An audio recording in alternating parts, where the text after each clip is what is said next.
From March to today, we have had outflows of 278.8 million yuan, of 39 million US dollars. That is the amount of operations, income and outflows of foreign trade.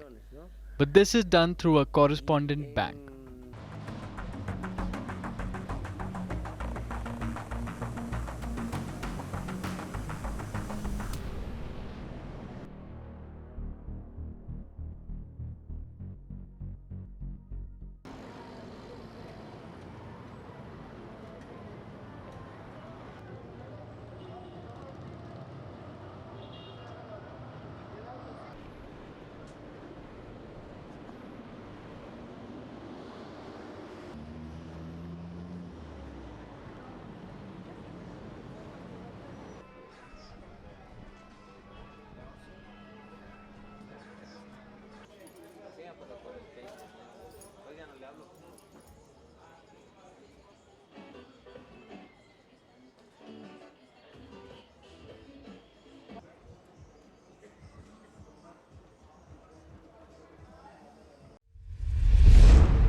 The US and Russia are dangerously close to an armed conflict.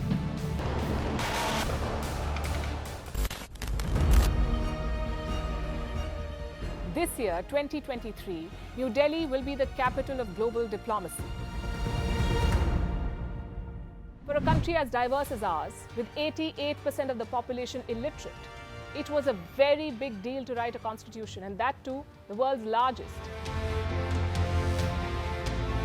Meanwhile, if we may, here's a Republic Day gift from India for the BBC. A list of suggestions for the BBC for their upcoming documentaries. Number 1, the Kohinoor and the colonial loot. Number 2, an outdated monarchy and unhealthy obsession with the royals. Number 3, racism in 2023. We're waiting.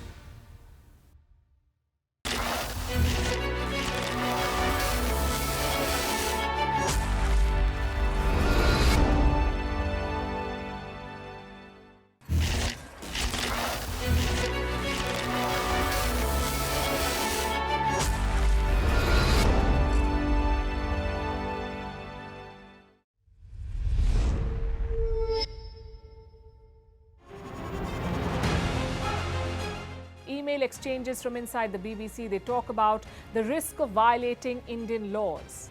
It's easier to rake up the freedom of speech debate, but does it give anyone a free pass to knowingly violate the law?